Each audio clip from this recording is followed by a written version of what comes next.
All right, we are live. So, what's going on, YouTube? What's up, everybody? You are back for another episode of Into the Mind. I'm your host, Marlon Johnson, former parkour athlete turned real estate entrepreneur and investor.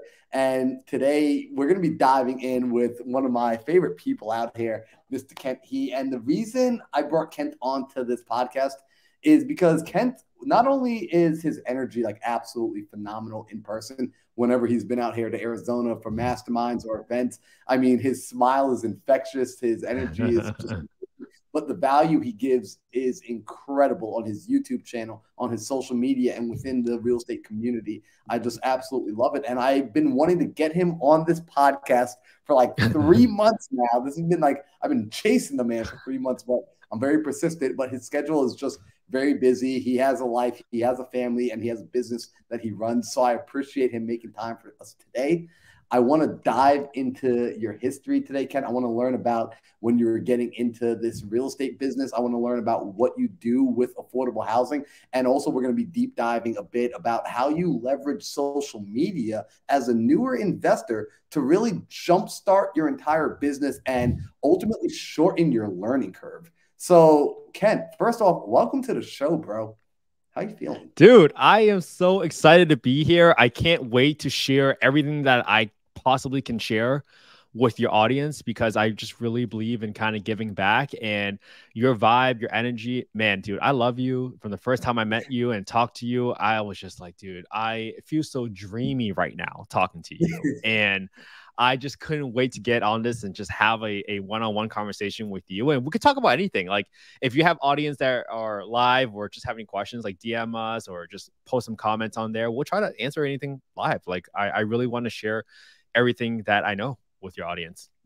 Oh, trust me, we're gonna have people tuning in. They're gonna be asking questions. And guys, as you're in here, I know I came on impromptu last minute, but as Kent and I jumped into the Zoom, I was like, bro, the Zoom quality is kind of low. Are you cool to take this conversation over to StreamYard? We'll make it live. And he was like, dude, absolutely. Right. This man is an open book. So, Kent, before we get into the nitty gritty of real estate, I actually want to go backwards. I love hearing people's origin stories.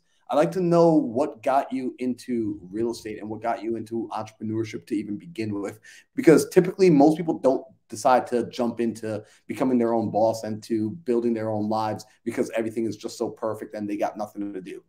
All right. So I'm curious. I don't know your story of like what caused you to get into real estate, man. Yeah, I mean, I think I can. Let me start really early then.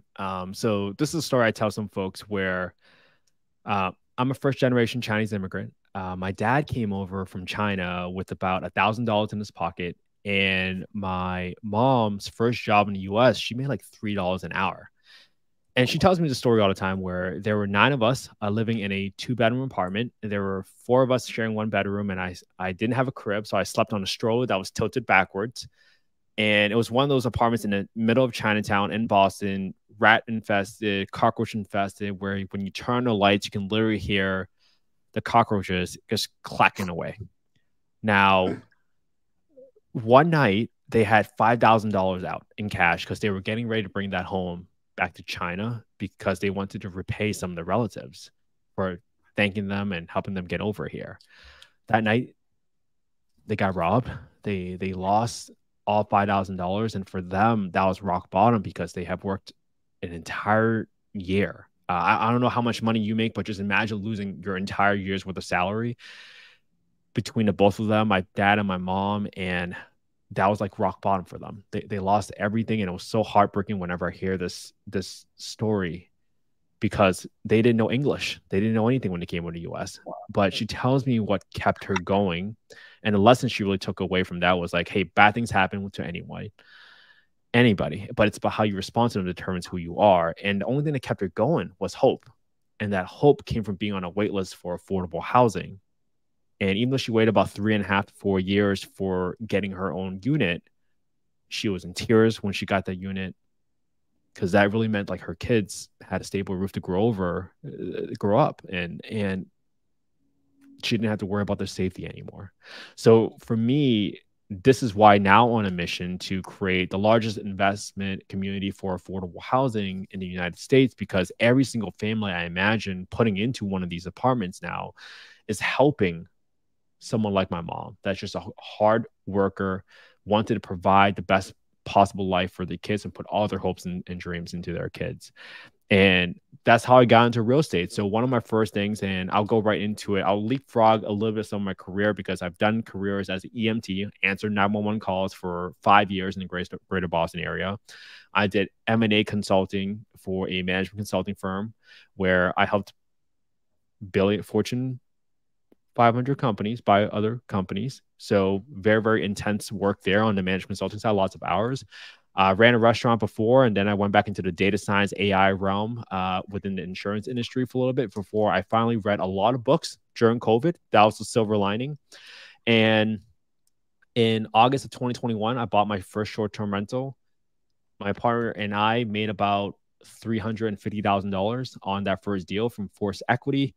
And that was the day that one of my best friends and I since 8th grade, both coming from low income housing, that was the day we both became millionaires, that day when we got our property refinanced out. So it's been an epic ride, but the short-term rental side is cool. It's sexy to talk about. But at the end of the day, I always knew my goal was towards affordable housing, that short-term rentals was a cool thing to talk about, to raise capital from, but ultimately to generate enough cash flow so that I can leave my W-2 job and focus on real estate full time. So that's kind of like my story in a nutshell. And that's where I am today. I started a podcast called Affordable Housing and Real Estate Investing to kind of live on and carry on that mission of teaching everyone how to get involved in affordable housing. Bro, that story, first off, you're a phenomenal storyteller, by the way. Like, if no one's told you that, let me be the first to say it. You are. Thank you. No one has told me that. I was sitting here like, oh my gosh, like I'm like, you brought me on a little bit of a roller coaster ride with your parents, and like, you know, it's a lot, right? When you lose money, right? $5,000 isn't a lot, but it's a lot when it's all you have, right? When it's everything. Right. And for you to see that, you know, how happy it made your mom to be able to get into that affordable living, and to, you know, as you got into your own real estate journey. I love what you said about the short-term rental stuff. It's sexy. It's cool. You make a lot of money. However, that money without purpose is, you know, it's just money. It's just stuff.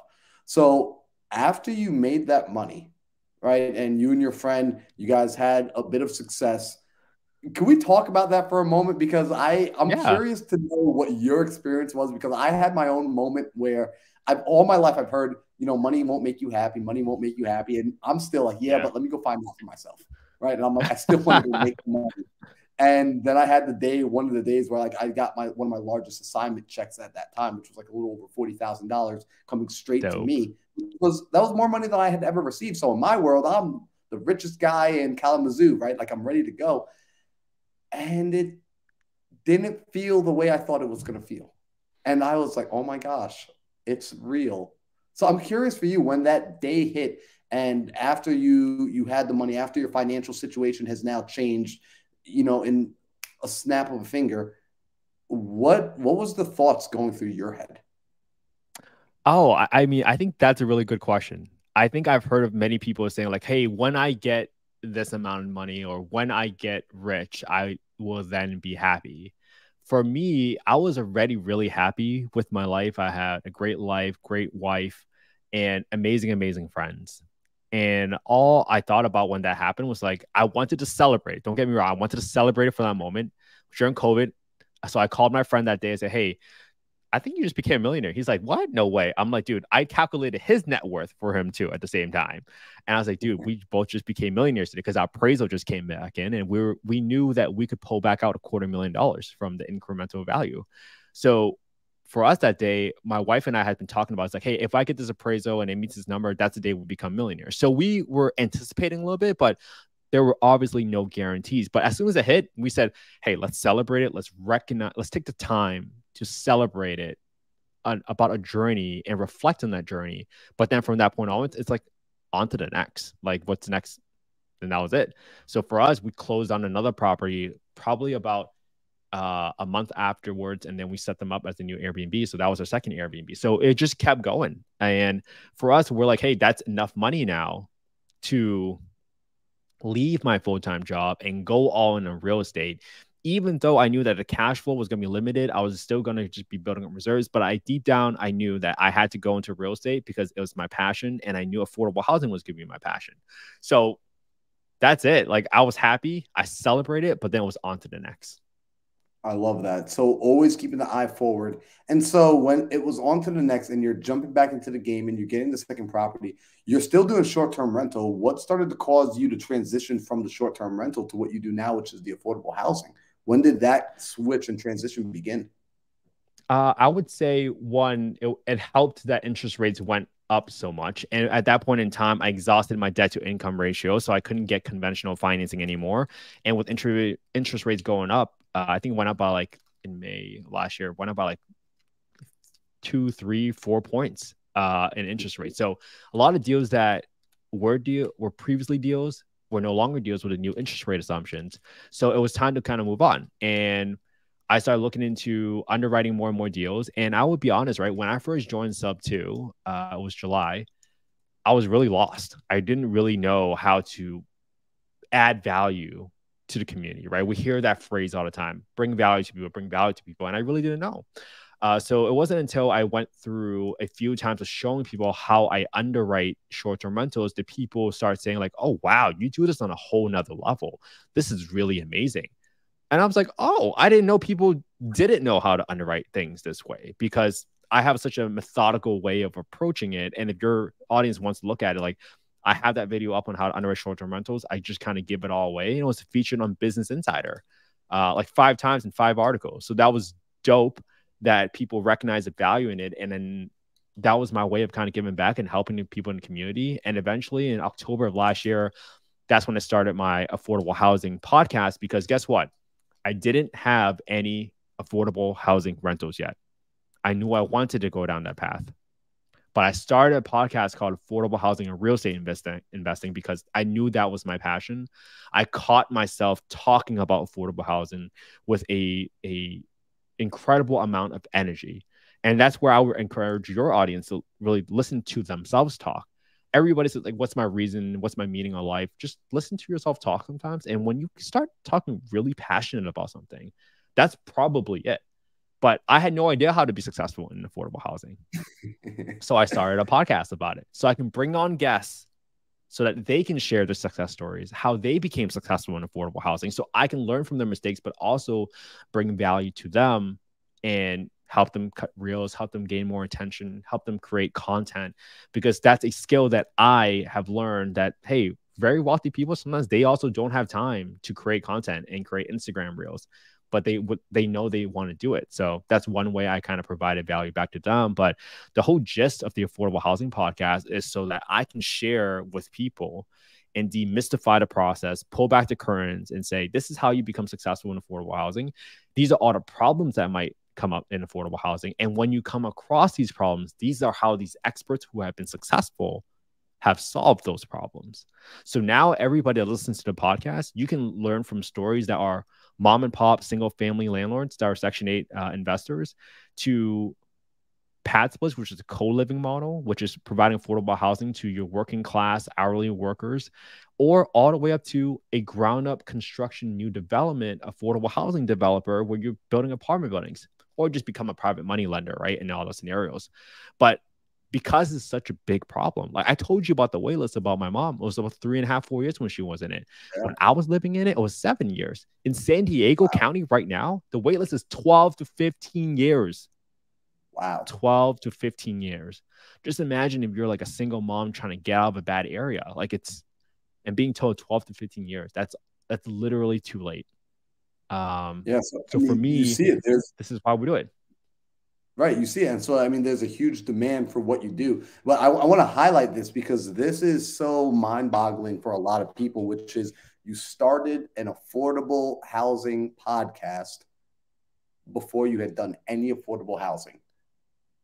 And I think that breaks people's minds. In fact, Ken, I was on the phone with a friend of mine today who was afraid to start a podcast in an area that she's getting interested in because her thought process was, but I haven't done anything in that area yet. And great. I relate to you, Ken, because my podcast started off with, I wanted to interview entrepreneurs because I knew nothing about entrepreneurs. That's why I wanted the podcast. I wanted a Yes. way to go and learn and to gain knowledge and talk to the best and to be able to give them value, just like what you said. So I want to highlight that because I think that's such a valuable cheat code right there that can help condense decades of learning, decades of trial and error into literally days of conversation that we get to have in essence for free, right? We're talking about getting free mentorship and being able to bring value to the entire community when we go out and start these podcasts. That's exactly right. I think people overthink things sometimes, and I'm not saying it's easy to start a podcast either, right? When you start a podcast, you're begging people to come onto your podcast. You really are, because they don't know you, and it's your first time interviewing. You don't really know how to ask questions. You don't. But then I finally listened to one piece of advice where when you are a podcast host, it's never about you. It's about building up your guests and then ultimately asking questions on behalf of your audience. That's what a good podcast host does. It's never about you. And once I understood that, then I'm like, oh, it doesn't really matter what I say. I just need to think about like, hey, if I was you, like, what would I want to know from this person? And I think if people were to listen to my podcast, you understand that a lot of my questions are very tactical. They are, because so many times we hear enough podcasts like, oh, I got 5,000 doors, I got 2,000 doors, I got all these apartment buildings, but no one ever talks about, one, how did you get there? Tactically, how did you get there? And when problems came up, how did you tactically solve it? Because when you give that level of clarity, you remove the fear from people that keeps coming up with excuses like, oh, what if this person trashes my home? Oh, great, I just talked about this person that had to get evicted by this tenant. This is how much it cost them. This is how long it took. This is the problem that they went through, and this is how they solved it. Are you still scared? They just told you what to do. Are you still scared? I love that. I love that. So let me ask you this, right? Because with affordable housing, and you're in a state that a lot of people are scared of, right? You're in California, right? I came from New Yeah. York. And so Yeah. these are states that people are like terrified. Like when you hear affordable housing and being a landlord, it's almost like I can't run the other way fast enough. What are some of the myths around affordable housing that keep a lot of people out of the space that maybe you've been able to debunk or see like, hey, that's just not true if done correctly? Yeah, and obviously don't listen to me. I mean, listen to some. I will have this gentleman. His name is Dr. Joe Asamoah. I took the Section 8 course before, and he's going to come onto my podcast next week. And he is doing really, really well in the state of Washington, D.C.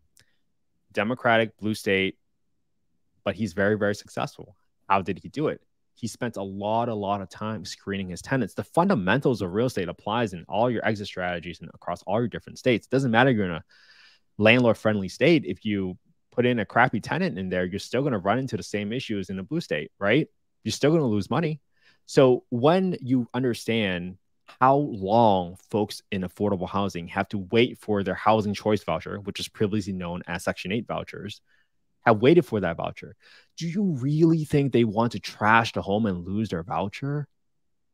No. They just waited 12 to 15 years to get their kids into a safe home. Why would they possibly want to trash your home? So you unexpectedly have found the only exit strategy in a tenant-friendly state that actually holds your tenant accountable, because they don't want to lose that voucher. You can get your house trashed by an Airbnb guest, and you will still have the same problem, and you will probably have less recourse against them. Here, at least, you know that family cares about it because you know they waited 7, 10, 12, 15 years for it. That's how you are still able to be successful, because you are applying the same fundamentals of real estate where you're buying right, you're analyzing the deal, you're screening the tenant correctly, and ultimately you're taking care of the tenant so it keeps your vacancy expenses down. Some of these tenants for the Dr. Joe Asamoah has stayed with him for 7, 10, 15, 20. I think some of his longest ones were 22 or 25 years, something like that. Wow. That means your vacancy expenses is like nearly nothing. And that's your biggest expense item as a real estate investor. And you know what? I love that because I would say maybe about 70% of my portfolio is Section 8 housing. And what's really cool about that, yeah, and like to your point, here's the interesting thing, Ken. When I started doing the Section 8, the benefit I saw most immediate was, well, the rent's guaranteed by the government, right? It's being backed by the government and the government's going to pay its bill. However, it took me a while to learn what you just said, that if I am ever in a position where I have to evict my tenant, that they lose that voucher. And even as I'm listening to you right now, it never occurred to me how long it took. I never actually went that far back to see how long is it taking for the tenant to get the voucher and why they would appreciate and value that voucher so much, right? If I had to wait 6 years, 7 years, 4 years to get my voucher to be able to get into these homes, then yeah, I'm going to make sure that I guard that. And that becomes a piece of leverage, not to be abused, but for the conversation to be back and forth with the landlord and the tenant to say, hey, be aware that if you have to be evicted, you lose this, and educate the tenant on it, which they probably already know, but also educate them on the fact that we as an organization are aware of that. And it now levels the playing field a bit. I love that. Yeah, man. I can't wait to get you on my podcast to talk about your affordable housing rentals, man. That's going to be a dope conversation, because I think you can also help dispel the myth around affordable housing, right? So I think if your audience is listening right now, it's like, okay, well, you said all these great things. Prove it to me. Simple. Just go to your local housing authority, go to them in person and say, hey, what are the greatest needs right now for affordable housing? Who do you have the longest wait list for? Is it 3-bedroom properties? Is it 4-bedroom properties? Is it 5-bedroom properties? If it's 5-bedroom properties, then now all of a sudden, now you know what to look for, because you know the biggest demands for 4 and 5 bedrooms. You are offering one of the very few 4 to 5-bedroom properties. So you're not cramming 9 people into 2-bedroom apartment, right? But at the same time, now you get to attract the best of the best tenants, because they are all looking for their own rooms for their own children, like separate rooms. So this is how you get a great family that appreciates what you're doing when you put together quality products. Like, do a good job renovating. It doesn't have to be the best of the best, but you can do things to make things nicer. And that will help you stand out. And ultimately, those great tenants, they're going to refer other great tenants to you. And now all of a sudden, you're going to start creating relationships with other nonprofits, like Salvation Army. One of the most recent guests I had there, he's scaled to over 100 plus Section 8 units in the Austin market already, because he is able to pre-lease everything to people in the Salvation Army or other women and children focused organizations that are nonprofits who have already done some screening, because their social workers have already done some work with those residents, right? So there's so many ways to go about this and be successful in affordable housing. You don't have to just say, I can only do a 2-bedroom Section 8 tenant. Like, there's so many about curious, it. Can you like talk about the avatar of a good quality Section 8 tenant? Because I come from New York, and I'll be honest, when I was growing up, the word Section 8 wasn't a positive, right? Like, if we said that person's on Section 8, it was more of an insult. It was more of a, like, that person is a little bit more low class. That person is going to trash your place. That person is lazy. That person is unemployed. And so there was a lot of negative connotation with the term Section 8. And later, as I became a landlord, I had to debunk and demystify a lot of that terminology and kind of get it back to a neutral space, and realize that, ultimately it's just this voucher. And like you said, the human on the other side of the voucher, I still have to screen that human. Yes. So, for the people that have the negative kind of Section 8 people in their mind, can you describe a more, as you've been speaking with your guests, as you've been having your own experiences, the more ideal avatar, and what would cause such an ideal person to still need government assistance? Great question. So just think about like a single mom with like 2 or 3 kids. Simple as that. You're struggling to. I have just one daughter, and she takes up all my time. So imagine you're a single mom and you're trying to take care of 2 to 3 kids. You're going to work like 8, 10, 12 hours a day. Maybe you have help, maybe you don't, but you're trying to put food on the table, and you're an hourly worker. And every single time someone says like, oh, why can't you just get yourself out of that hole? What time do they have? I don't know. Sure. I'm pretty tired just taking care of one daughter. So sometimes your ideal avatar are people that appreciate what your tenant is. And one of the best tips that I've gotten from my mentor, Dr. Joe Asamoah, is like, he's like, if you want to screen your tenants, go to their current rental. Go to their current rental and say, hey, I just want to come by, see how you look. If they're taking good care of their rental right now, chances are they will take good care of your rental when they move in. And usually it's for folks that want a larger home, that want a nice product, that want a safe place for the kids to grow up in, and good schools. The same fundamentals in real estate. Good schools, low crime, great neighborhood, accessibility to public transportation. so basic, right? It's so basic, but you have to screen and you have to create a product that attracts the best of the best of the best. Just like in an Airbnb, when you want to charge the highest rates, it's the same thing. You want to have your property be the most well designed so it catches people's eyes. Some people stage their homes, right? They stage their homes so that it look nicer. You're attracting the best of the best. So act like the best of the best and put out a product that's the best of the best. Ken, And you will be I rewarded. love that. Yeah, I love that. First off, the fact that you highlight the single mother avatar, right? Because that is the truth, where sometimes people are in a situation where they just do not have the time yet to be able to pull themselves out. And I think, unfortunately, there is this just mental thought process that if a person is taking any form of government assistance, it's because they're lazy. And that's not always the case, right? Sometimes it truly is circumstantial and the assistance Mm-hmm. is needed. And what you said, as far as creating the best product, right? The better the Mm-hmm. product, the higher the quality of person that you have the potential to attract. And what I see a lot of times, especially where I invest out of state. So a lot of my properties I Mm-hmm. buy in Milwaukee. Milwaukee, that market, it's about a 50-50.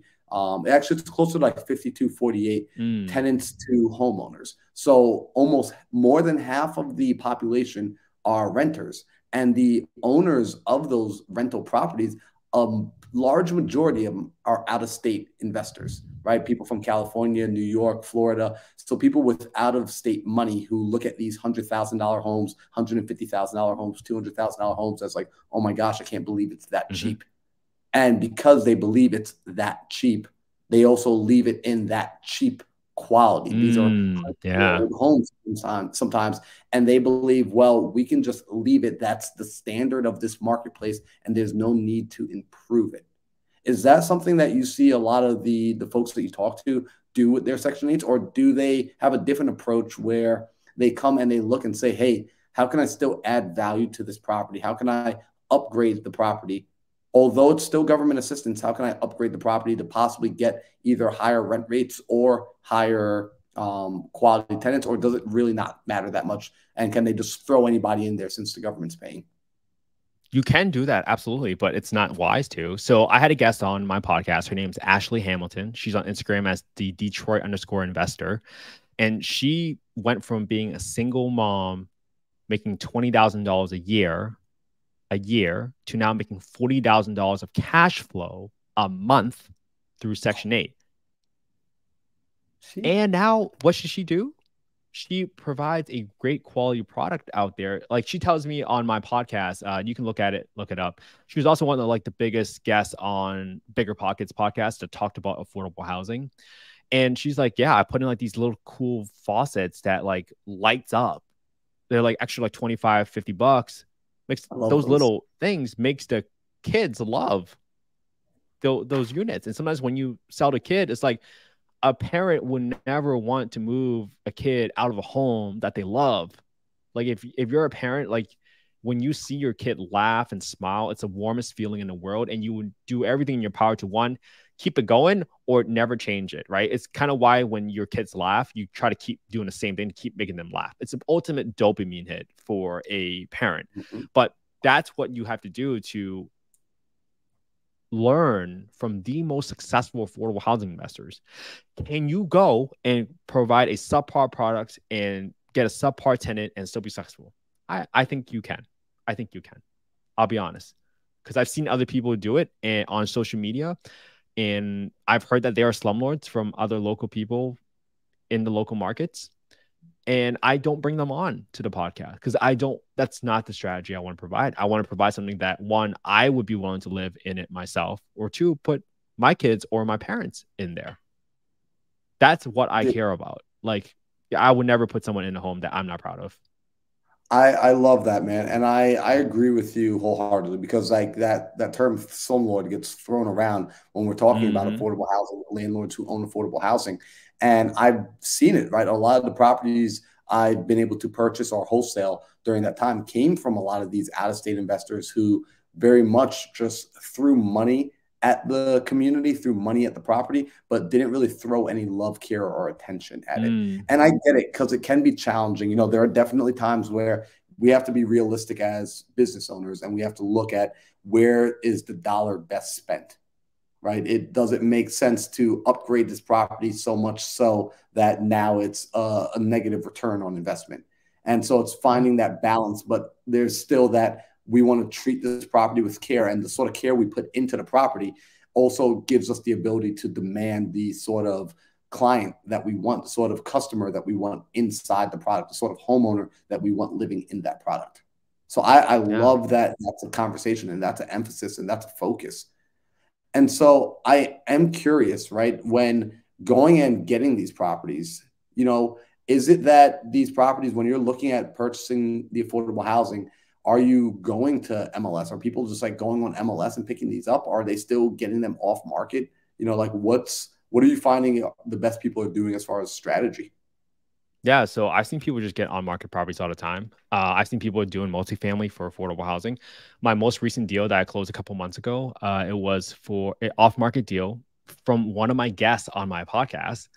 And he gave me a fully seller finance deal, 15% down, 2.5% interest. And I had a really good relationship with him.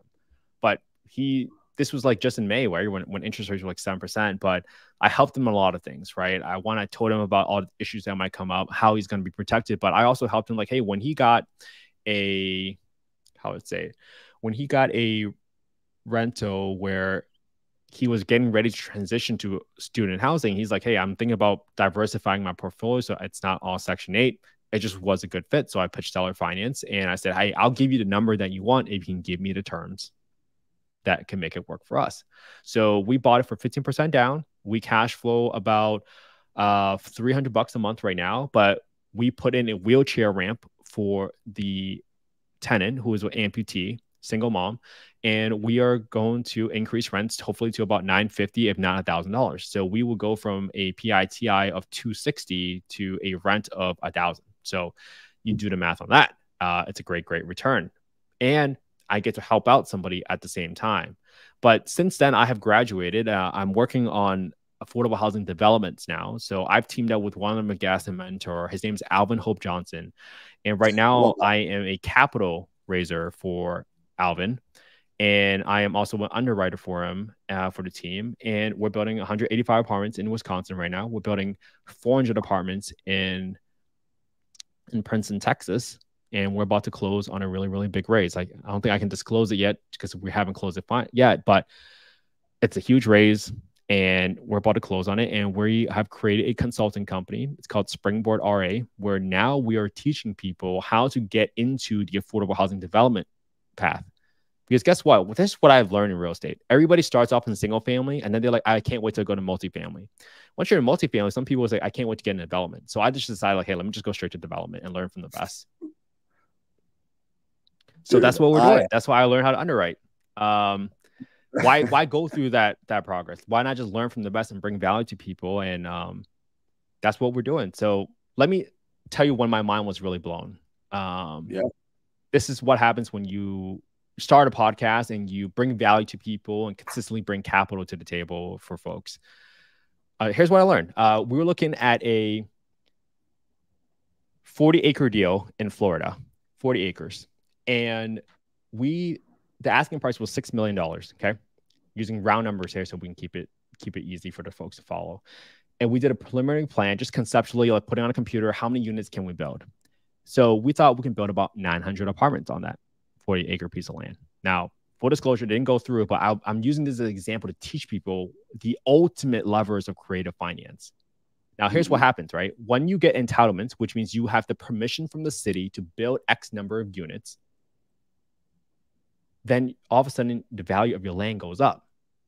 Conservatively, if you value each unit at $20,000, that land is now worth $18 million, up from $6 million. Now, if you are a good negotiator, you have two things to negotiate. One is the EMD. So you can go to the seller and say, hey, Mr. Seller, I can't give you a big earnest money deposit because I'm going to use that money and I'm going to spend it on my phase 1 environmental studies, all these third-party reports, the topographical survey, the tree survey, all these third-party reports I'm talking about. It's on my podcast episode that I just released today as well to go through all these terms so that you guys don't have to be scared. You guys know what you're talking about. But I'm going to spend all this money on these third-party reports, Mr. Seller. And if I don't close on this property, Mr. Seller, you get to keep all these reports. That's going to be beneficial and value to you anyways for your future buyer. Great. Now I can put in very little money for the EMD. Then you also tell the seller, hey, I can't close on this property until I get my zoning changes or my entitlements in place, because otherwise, Mr. Seller or Mrs. Seller, the land's not worth the money that you're looking for. Because if I can't build on it, then it's not worth the value that you're asking for. Now, once you get your entitlements and the property is worth $18 million, you can get a 50% LTV loan. I don't want to say easily, but you can get a 50% LTV loan. Now you just got $9 million. Take $6 million, pay that seller off. And now you take the $3 million to pay your architects, engineers, get your blueprints, get everything set up, get your construction permit. What did you just do? You just bought an $18 million piece of property for very little money out of your pocket. That's freaking insane. And what I love is the numbers, right? Because it's the same process. Like, this is like the same exact thing that we do with like Burr, right? We force the appreciation. You're just playing on a way larger scale. The leverage you can pull on larger deals are way more, and you can get way more strategic with it. And you can do it. Now, would you work a year for $12 million? I would. Yeah, I would. I mean, people work a year for a lot less. Right? Yeah, if you're in the comments, like, let me know if you would work a year for $12 million. Now, that's not to say it's easy, right? But there's criteria that we look for. Like Alvin and I currently, like, if the seller isn't on board, it's not a deal. If we don't have investors, it's not a deal. So right now, we look for land with at least a $15 million project size, ideally 50 million or more. So that usually equates to at least like 10 acres. Assuming you're going for a 4-story build and you're building about 15 to 20 units per acre. But we look for areas where the metropolitan statistical area population, the MSA population, is at least 250,000 people or more. We want the 4-person household area median income to be at least $80,000 or more. Now, you're asking, why did I just come up with all those stats? One is what our investors are looking for. So when you're looking for development, you want to buy the deal and develop a deal that people are actually interested in investing in. Otherwise, it's a bad project. But at the same time, what we do is we set aside half the units for affordable housing. So when we do that, that means we're setting aside half the apartments that we're building for people making between 50 to 80% of the area median income. So just take round numbers again. Your big expensive area like San Francisco, Austin, easily AMI is like 100 grand. That means you're setting aside half units for people making between $50,000 to $80,000, which are your ideal tenants anyways. Yep. But now I have financing. Essentially, I got 100% of the capital stack to build this stuff because I have investors that want to invest in these bonds. They're called tax-exempt bonds. They're non-competitive when you qualify for it this way. And I get to offer 10% to my investors. It's almost equivalent, if you think about it from a single-family world, it's just like a mortgage, but it's debt. Yep. It's encumbered with the property. But my investors get 10%, and you think about it, because it's tax-exempt, that's really equivalent to a 13, 14, or even 15, 16% return on your money if you are getting exempt on the federal side and you're also getting exempt on the state side. So now your investors are looking at a very lucrative deal that's also tax exempt. So for people that have a lot of money in the bank, that's one way you can invest your money in tax exempt bonds. Or you let people like pension funds, institutional investors. Those are the people that will invest in pension funds because they want to diversify. They don't want to just buy all stocks. So let me ask you this, right? So with the tax exempt bonds, right? Like that's how your team is raising the capital. You essentially, for the investor money that you use for the project, they in return receive tax exempt bonds, and you get access to those bonds because you're building together affordable housing to essentially help the government do its job of housing its people. Correct. We go through a bond issuer who has issued over $2 billion in housing bonds, and they have the congressional authority to issue these tax-exempt bonds for the purpose of the project. Now, this is what makes it a great investment. Now, this is not a solicitation for investments. Full disclaimer, not investment advice, not legal advice, not tax advice, blah, blah, blah. But this is what we can do. You have a congressional authority, a bond issuer that's going to issue the bonds, and they also underwrite the deal. That's what makes this great. It's not just Alvin and myself underwriting. Somebody else as a third party looks at the deal and says, do we believe in these numbers to put these bonds on the market to issue them to people purchasing them. Just like if you were buying multifamily, you have an underwriter doing it, right? Now I'm putting those on open market. Hey, if I don't sell these bonds, then then the project doesn't get built. That's okay. But that's why I had all this criteria in front, because if I know the 4-person AMI is at least 80 grand, chances are those rents will pencil just based on my understanding of the build cost and how many units I can build based on that project. So that's one way. Let me summarize for the listeners. All right. So what we have done is we have found a way to buy a piece of land, get the entitlements, force value in the land, get that big piece of property for nearly, you're still going to have to pay a couple $100,000. But if you can, like, if you have an $18 million deal, I hope you believe in yourself to raise a couple $100,000 to make $18 million. I really do hope that, because then there's just different set of mindset changes that you probably had to work with my mindset Marlon on. But when that happens, now you have 100% of the capital stack for the construction of the apartment buildings. What other excuses do you have for not taking action? Someone told you what a $12 million prize is. You just got to go dig for it. Bro, Ken, I love this, right? What's really cool about this is the fact that, I mean, I'm still kind of geeking out on like this tax exempt bonds, because to me, I don't want to say in investing, there's always risk, right? But when we're talking about risk mitigation, when we're talking about like underwriters who are willing to essentially look at the deal, and before they will give out those bonds, they've got to run the numbers as well. We're talking about third-party neutral, where they, right, like they have to believe in it as well. They're not going to put those bonds out there. They're not going to give away that value unless it's solid. We're talking about essentially a deal being vetted by multiple parties before anyone ever comes in and puts their money into it, which is just super cool. And again, like that's like, we're not raising money right now at all. Like I'm just genuinely, these are the sort of conversations I geek out on, right? Because I'm learning right now, dude. Like I am learning when you just said we're getting that land. So when you get the land, right, the $6 million land, right? I want to make sure I'm following it, 40 acres in this scenario. And you go and you get it entitled, which, you know, my basic understanding of entitlement means we now have permission to build and do the things we want to do. So now we have gotten like the A-OK to put the project on top of it, which now increases the value. It's no longer as much potential. It's like, hey, no, this is a little bit more real because you just got the A-OK to build. And that A-OK, that thumbs up, that seal of approval in and of itself boosts the value. So we still haven't even broken dirt. We still haven't even not shoveled anything.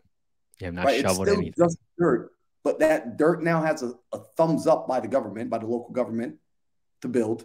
And so now the value shoots up. And so after the building gets placed on top of that dirt, right? The dirt just went from 6 million to 8 million. I'm curious, like in that particular situation, did y'all ever like start to figure out what the numbers would look like in a scenario like that, where now we drop 900 units on top? I think some people are thinking, oh, yeah, well, they'll put 900 units on it, so that's why it'd be 18 million. Is there more value to be had? Oh, yeah. Then now you have net operating income. Now you actually get rents.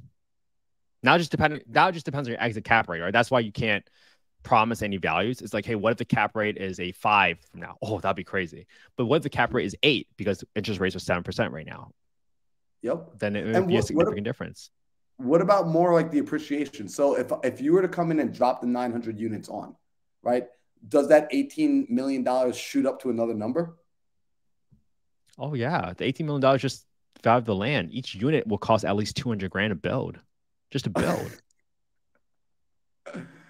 So, dude, if that's what it's my build, we're talking about potentially, you know, tens of, if not hundreds of millions of dollars worth of appreciation happening now after the physical structure has come into being.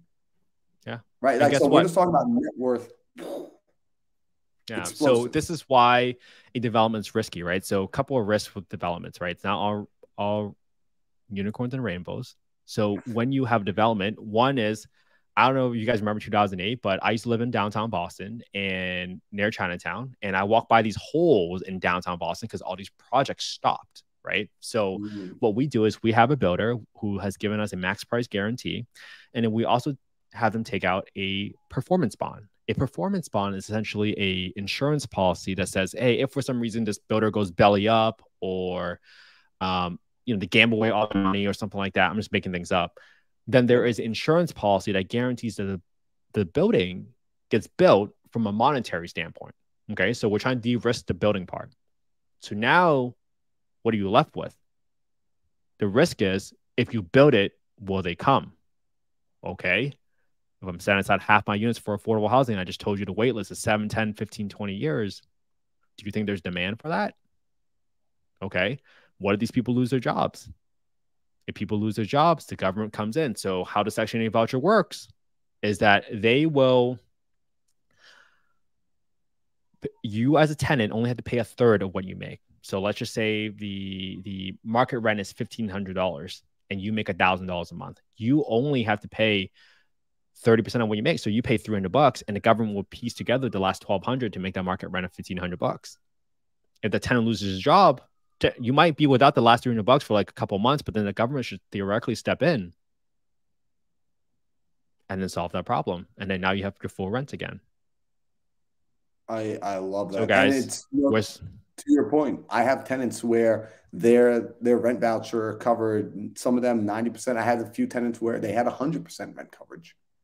Right? I have some tenants where it's 30% rent coverage, 50% rent coverage. So I have seen that in my own portfolio where the government does step in and these individuals are able to be subsidized. And so you're right, as the economy starts to go down, because I think that's one of the biggest worries as well of, if the economy starts to tank, am I going to be in a bad position? But again, we buy these properties, right? When you're developing, you're looking at this affordable housing to produce cash flow. It's not just about the equity that you get on the back end, although there's a lot of equity. Like that equity is life-changing equity that exists inside of one deal. There's a longer timeline on these one deals, but what I think is really cool, and I'm glad we're having this conversation, Kent, it keeps me focused on when I had my very first mentor, a man by the name of Pip Stellick. He was trained by Robert Kiyosaki. The very first night I met Pip, I asked him, I said, Pip, what's something that you know now that you wish you knew when you first got started, that you realized you could have started doing right away at the very beginning, but due to your lack of confidence, you put off, and only upon years and years and years realized you didn't actually need to wait? He said, that's a great question. Says, I would have gone into big deals right away. He said, because it takes no more effort to do a big deal as it does to do a little deal. He said, actually, in fact, the little deals you might find to feel more effort because they don't produce as much on the back end. But he said it's the same amount of work. It's going to be the same stresses and headaches.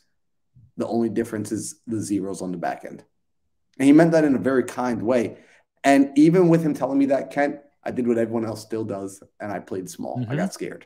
However, upon stepping in, exactly, stayed in our comfort zone. But the truth is, our comfort zone is, it's a selfish place to live. Because what you're talking about, creating 900 new units, yes, you're able to create value and cash flow for yourself. You're creating housing for a lot of individuals who are waiting, who are in the same position that your mother was in, who's in the same position that your family was in. You're creating housing for them that, if not you, who will do it? And if someone else does it, at what quality? What I love is, earlier as we were speaking, you spoke about this idea of putting out quality products. Putting out quality products. New build affordable housing. I would be so proud of that. That's a dream that you would never have as a kid growing up in an affordable housing building. Like, one day I'm going to build one of these buildings and help somebody else. And I have it in my dream right now that whoever built the apartment building that I lived in, I'm going to get him onto the podcast and I'm going to interview him. I started doing some research. I think I'm going to find that person, but I want to bring him on and like publicly thank him. Like, dude, I don't know what the impact you thought you had by building that building or being part of that team that built the building, because no one does it on their own. But thank you, because now I'm paying it forward.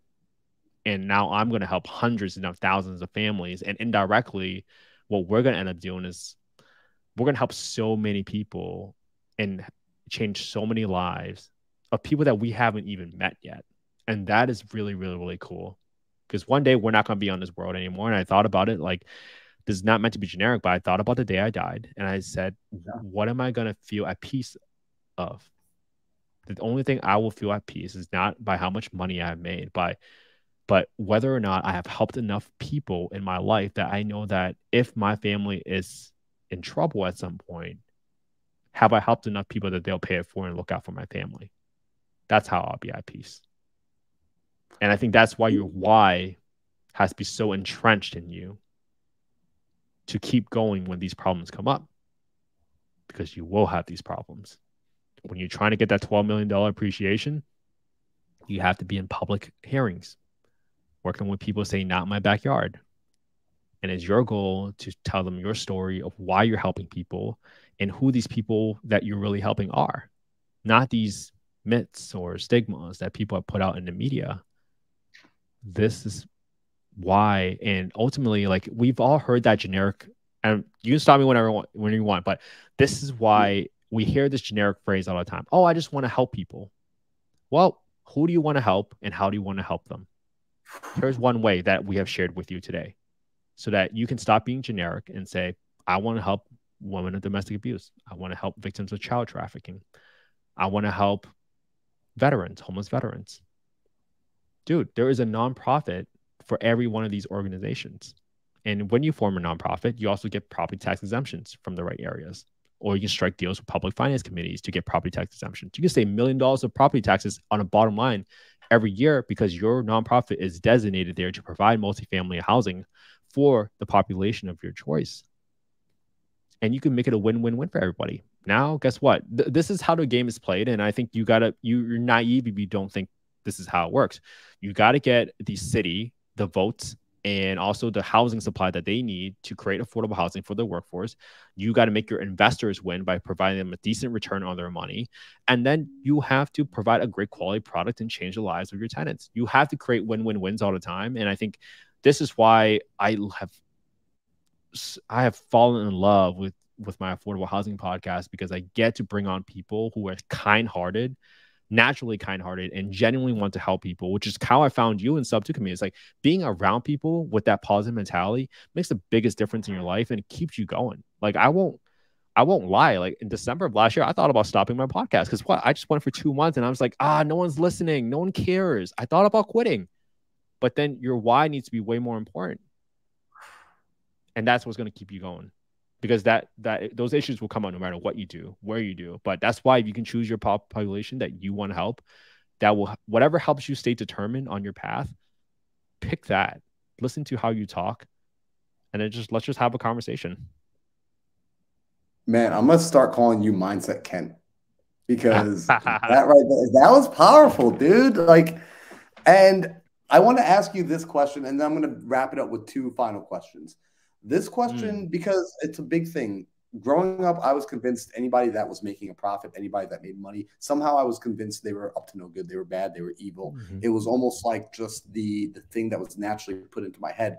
And I often find that there seems to be this stigma that, well, if you're doing so much good, why are you making a profit? Right. And like, is that something that you ever encounter when you're talking about affordable housing and you're having that conversation about doing good, but also making profit? Do you ever find that there's resistance with people with those 2 ideas coexisting? Not really. I think when I know my intentions are pure, I think that overcomes everything. Because the only time you would ever feel affected by those comments is if you know that your intentions are not pure. If they are pure, why would you care about what anybody else says? Like, this is the impact I'm going to have. I grew up in affordable housing. I know what impact I'm going to have on a family or another kid that was just like me, whose parent just came from China. Why on earth would I have any doubts? Like, I'm going to get that negativity. And frankly, I'm scared of that negativity. I'll be honest. I know that there are very politically motivated people that don't believe in affordable housing, and they have left 1-star reviews on my podcast already. And that's okay. When that day came, I was like, I knew this was going to happen. Okay, moving on. Take 5 minutes. Take 5 minutes. Like, but I think if you mentally prepare for it, then you just move on. You brush it off and you're like, I'm going to go keep helping the people that I want to help because I know what my intentions are. I know my returns are not the highest. I also know that. I'm not a Bitcoin fund. I'm not a crypto fund. I know it's not the highest. So for me, that's why my intention is pure. I didn't look for the highest return on my money. I looked for the investment strategy that allowed me to do good and feel the most fulfilled in life and prepare my family for the next venture and show my daughter that you can make money while helping people. Yes. And helping other people that they'll look out for them. Dude, amazing answer. And what I love is the amount of conviction behind it. And dude, what you just said, right? It's like the fact that you never had to worry about it because you understand your intentions. And that's something I always make a person put the mirror back on themselves when they say things like, well, you can't make money and do the right thing. I'm just like, it sounds like you have acknowledged within yourself that maybe you've screwed people over in the past. And because you've done that, you're afraid other people might do the same. Because very much like you, Kent, like I don't worry about those two things either. Like I very much know it's possible to make money and take care of good people, like just take care of people, because it's what I do. It's what, like when the lights are off and I'm by myself and I've got to sit down alone with my own thoughts. Those are the sort of thoughts I'm thinking about. Like, how do I bring you value while I will get value and I'm transparent about that. I will earn money. I will win. But how do I also make sure you win as well? How do we both win and sit down at this table? And if you and I had to switch seats and I had to be at your side of the table and you had to be at my side of the table, would I still want to be on your side of the table? And the answer is hell yeah. Cool. That's a deal we can make happen. Yeah. And I think that's why you get yourself around people that have similar mindset like you, Marlon, where you want everybody to win. I think one of my first filters whenever I team up with someone is like, hey, this is us trying to figure out whether or not we're philosophically aligned. Do we agree that, hey, when problems come up, we're going to fix it right away? When in doubt, are we going to spend an extra amount of money to make the property better so that the quality of our tenant's life is better, or the quality of our Airbnbs are better? That's literally what I had before I had that discussion. And it's like, hey, if anything happens at the Airbnb, we're going to send a credit, $100, $200, whatever it is, because I don't care, because someone just wants to be heard, and that's okay. Just make them feel heard. That's all what your tenants want to do. When they have maintenance requests at your Section 8 rental, make them feel heard. Take care of it. We're creating a great quality product in affordable housing with new build construction that we're going to be proud of. I brought one guy, his name was George Spolsky. He's done over like $1 billion in renovations for affordable housing.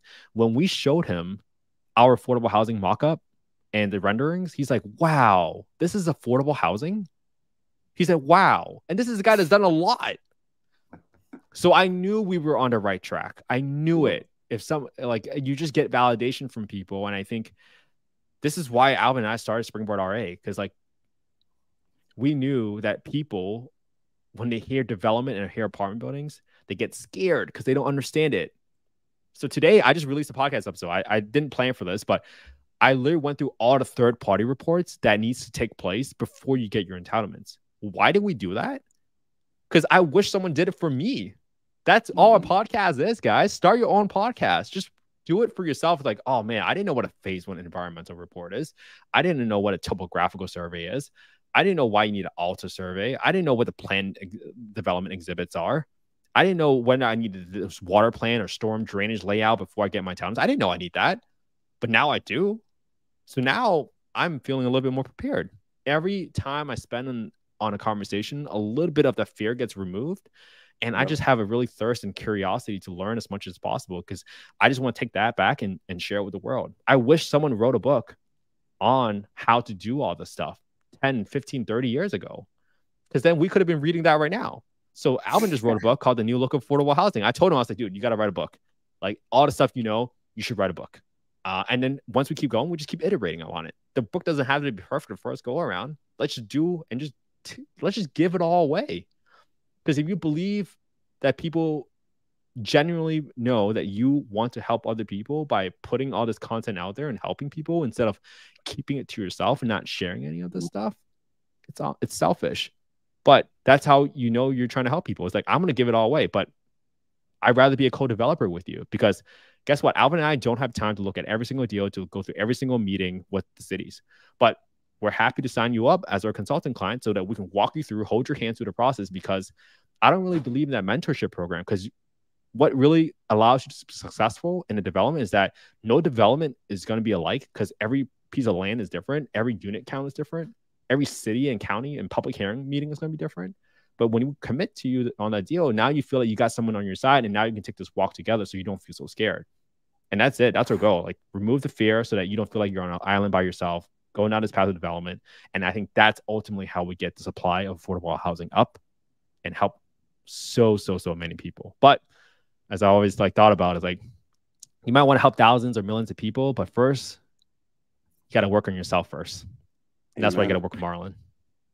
Dude, you are just dropping gems and nuggets. It's like you're trying to keep me on here for 2 hours, man. Like, I'm resisting. I want to just like keep deep diving with you, bro. Because like you said so much, but like the main thing I want to highlight out of everything you just said is the fact that, like, how you said every situation is so different, but what y'all do that's so critical, and hopefully people caught this, is you help people essentially commit.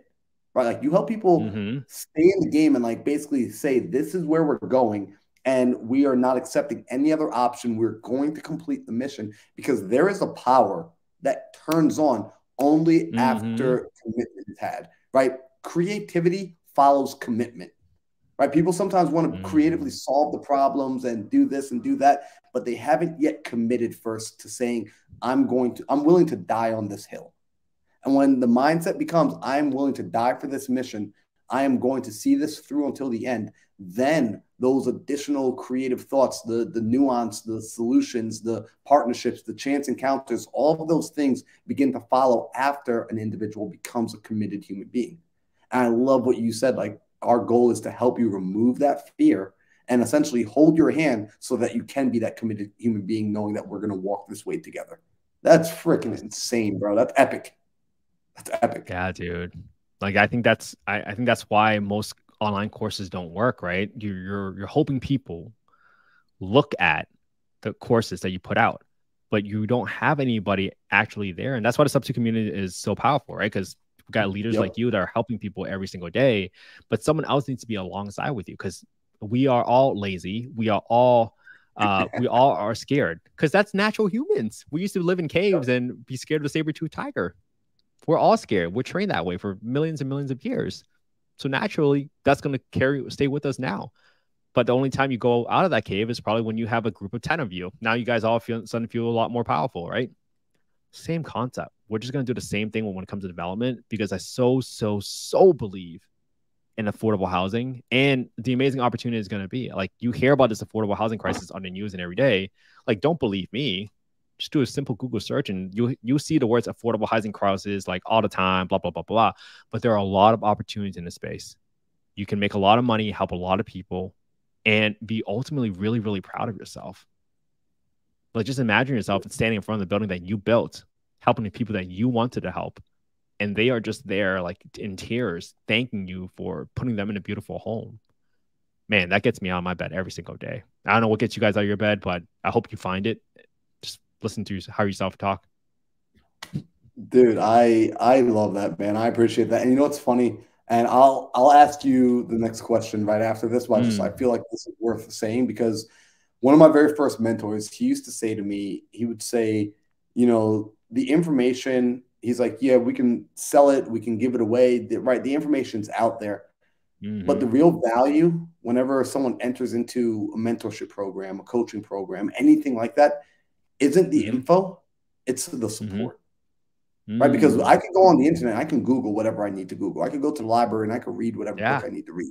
But it's the support. It's the, when I get stuck, do I have another human that I could reach out to and I could grab their hand? And when he said that to me, that was so impactful. And even like when I work with like my coaching clients, I literally tell them the same thing. I'm like, dude, everything I'm going to tell you, you can go figure out for yourself. You can go find the information. So I am not creating anything new. Like, everything I tell you, you probably already heard at some point in your life before me.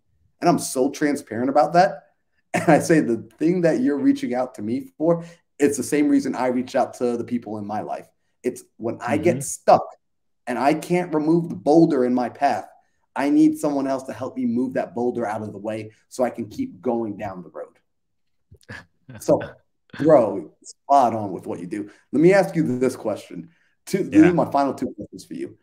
First one is, I love reading. Reading changed my life. It opened me up to new paradigms, to new realities, because when I was in the position of living at home with my mom and my sister, barely making $25,000 a year, very similar to like where the position your mother was in, right? Where I wasn't making a lot of money, and I just couldn't see another way. And the people around me, unfortunately, good people, but when I would ask them, how do I become successful? How do I earn more? No one could give me an answer because they were also just stuck in the same position. Books became my gateway. Books became some of my early answers that let me know there is a better way. So I love books because they change lives. And for you, I'm curious to know if you ever had a book that you picked up that so revolutionized the way you think that after you read that book, you were never quite the same again. This is a good one. Can I give you a few? you can, but the list gets longer than 5. I'm gonna stop because selfishly, by the way, this is actually how I grow my reading list. I'm gonna pick 3, and there's this one book called The Wim Hof Method, which is kind of like the Iceman. And the only reason I bring this up is because I felt you just connected a little bit deeper, bro, because I love Wim Hof. One of the reasons this book has an impact on me, and to be fully transparent, I didn't read the whole thing. I read a couple of pages that I knew was going to be most impactful, and I saw that all you had to do to train your body to do something uncomfortable was to do a cold shower at the end of it. So when I first started, I did 15 seconds of cold shower at the end of my hot shower. Then I went 30 seconds, then I went 45 seconds, then I went a minute. I remember my parents asking me, it's like, no, you're going to get sick. Don't do that. You're going to get sick. And for me, that was like a launch pad for me because I started conditioning my brain to do things that I thought were scary and harder. And you will be surprised by how naturally that translates to everything else in your life. Like I went in there and I memorized my goals at the time. And when I turned to cold water, I just said, hey, I'm on 1,000 affordable housing units, blah, blah, blah, blah, blah. I'm going to help 1,000 people. Everything I do is for my family, blah, blah. And while it's hitting me in the cold water, I don't feel cold anymore. So whatever helps you guys get used to being uncomfortable, do it. Because I think once you start getting that momentum going, that's great. And then a few other books that I remember I read Relentless by, I think it was Tim Grover, I believe. But that was a really, really good book on audiobook where I just learned, okay, what is the definition of relentless and how much did these people that are all-stars in life really, really worked? And I think that just speaks to how much people underestimate how much work you really need to put in to be successful. And that was kind of the first time it opened up my eyes towards it. And then lastly, the book on like rental property investing by Brandon Turner. That was like one of the first books I read during COVID. And I was like, oh, this makes a lot of sense. He wrote it really simply. And I was like, this makes a lot of sense. So then from that point onwards, I consumed a lot of podcasts, read a lot of books, listened to a lot more podcasts. And that's where I am today. And now all of a sudden I'm starting my own podcast. 2 years ago, I never thought I would start a podcast. Never in my mind would have thought it. Because I thought, who am I to host a podcast? Why do people want to listen to me? Then you finally realize, again, it's not about you. It's about how can I bring this information to other people and help other people in the interim. So that's it. Those like really, really good books that I recommend. But Wim Hof Method, just take a cold shower. Just start making yourself doing uncomfortable things because guess what? People are looking at you guys right now. Oh, I love this part. Like our mentor, Pace Morby, says the number one skill that he wished he would have learned is raising private capital. So that's why I said, well, let me go after that skill. I don't want to be a closer. I can talk to strangers because I used to be an EMT for 5 years. I have no problem with that. But let me go after the skill that I think is the hardest. Let me get so uncomfortable with thinking like, why would anybody want to invest with me? So now we have 100% of the capital stack for affordable housing developments. Dude, what I love is, I want to highlight this for people that maybe didn't catch it, right? As you mentioned, the Wim Hof book, right? Like I didn't finish it. I applied it, right? Like that's great. Dude, same thing. Go, bro, that's freaking go. It's like, that's what, like some of the best books I have never finished because I got to the place where I was like, oh, this is clear instructions. Time to close the book and go do the work. Yes. Like, so I just want to highlight that because sometimes people get like super geeked out about like, hey, I've read 50 books and I'm like, cool. Like, how did it change your life? Well, I read them. I'm like, oh, okay. So we haven't applied any of the information there. So I love that. We got the Wim Hof book, we got Relentless, and we got the book on rental investing by Brandon Turner. Mm-hmm. And Let me ask you this final question, Ken. I want you to imagine that tomorrow morning you wake up, and as you're waking up and you're opening your eyes, you don't remember anything. You don't remember the million jobs you had. You don't remember your childhood and what your parents went through, the affordable housing. You don't remember any of the podcast episodes, any of the guests you've made, any of the books you read. Now, you're not freaking out. It's not a Saw movie, so you're not scared for your life or anything like that, right? So you're pretty certain that you're in a safe space, but there's no one around you, and it's just you coming to. And as you come to, a thought begins to come to your mind. And this thought, when it gets to you, you don't question it. You just fully accept it when it lands into your mind, and you trust it, and you have 100% faith in that thought. And this thought begins the foundation of everything else to come. What would you ideally prefer for that first thought to be? Oh, this is good. Let's see. What would I want that thought to be?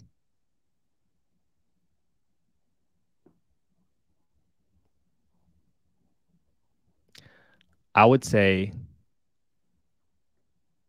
you can have everything you want if you just remember you already have everything you want. That's what I would say, because that's a mantra I kind of live by. Because I think every single time we're an entrepreneur, we always want to get more and more and more, earn more money, whatever it is. But sometimes at night, I just watch my daughter like playing on her couch, and I see the sunset right behind her. I was like, this is so dope. This is so dope. Like, life is so good right now. And dude, I'm getting shivers right now because like I'm so genuinely happy with my life. And I think if people took that approach more, the world would be a better place. People would help each other more instead of thinking I'm better than this person. If we all just, I think this humanity just needs more help in life in general, where we need to look out for one another. There's plenty of people that were not as fortunate with as many opportunities that we've had. And we have a decision to make. We can watch them, step on them, or we can lend an extra helping hand, because we don't need more. We really don't. And I think if people carry that perspective forward, that's probably how you're going to raise capital. Because when you're willing to give away most of your money to make other people win, that's when people really resonate with you and want to invest with you. I think sometimes people forget, like, they keep saying raising capital is a scale. It's about how many calls you make. It's like, nah. How many people do you actually want to help win over your own pride and wealth and ego? Help them first. And I really, really believe that if we take that mentality of recognizing that we have everything that we want already, that will just put your life on rocket fuel. Dude, phenomenal answer. I think that's going in like my top 5 answers. I haven't figured out where yet. Like, that answer is absolutely up there, because I agree with it wholeheartedly, and that touchstone that resonates very, very deeply with me. And Ken, Yeah. for the people that have been listening now, and they're like, dang, this dude, Ken, I like him. I want to connect with him. I want to stay in touch with him. Where's the best place for people to go that want to get in touch with you? You have your podcast, you have your YouTube channel. In fact, I love that you have it on the screen right there. But like, what's the best way for someone to connect with you, especially if they want to do projects with you? Like, how do you prefer people to reach? Yeah, so you can DM me on Instagram at investwithkent. That's the best way to reach out to me. I'm very active on there. I answered all my DMs all the time. I'm sometimes I might be a little late, but that's okay. And if you want affordable housing content, just follow my podcast, youtube.com/@Kent_HE. Listen to it, ask me questions, and leave comments with more questions. Because guys, remember, right? This is not about me. I'm trying to ask questions for you guys. I'm out there cold DMing people to get them to come onto my podcast. Help me out a little here and help me come up with some questions that you guys want to hear. Because it's, once you recognize it's not about you in all aspects of life, That's when the magic really happens, when you're committed to serving others and helping people, and especially helping people that you don't even know you're helping yet. I hope your audience really finds motivation in that and decides to invest in affordable housing. Yeah, I don't need to partner with anybody, but together we can do some really, really cool things. That's the thing. I give you enough information that you can do it on your own. Today, I have a podcast again that talks about all the different things about the third-party reports, due diligence stuff. We didn't have to do that. Some people would charge $25,000, $50,000 for courses like that. We just laid it out there and put it for free because we want our free content to be better than anybody else's paid content in the world. Because that's how you help people. Yep. So, bro, thank you so much for your time, Marlon. I really appreciate it. This has been a great conversation. You are a terrific interviewer. You asked some amazing questions that caused me to pause a little bit and think and reflect deeply. And thank you for renewing my sense of like commitment to this. That's what we need. We need people that helps us renew our commitment every day. And Kent, thank you for being here. I believe the most valuable thing you can ever give a person is your attention and your time. And you gave me that, and you gave my audience that. So thank you so much. Everyone, if you're listening, just go to the comments below, go to the description below. I'm going to have all of Kent's info for you to be able to easily plug in with him, connect with him. And do me a favor, if you got value from this episode, share it with somebody who needs to hear this, right? Especially if you've ever listened to somebody who said, man, these real estate investors, they don't care about people. Kent right here is the epitome of caring about people and making it profitable. So please let this be spread out. That's how this message gets shared. And go to Kent's website. If you are interested in affordable housing, don't come to me and ask me. Right? Like, I am not that guy. I don't house that information.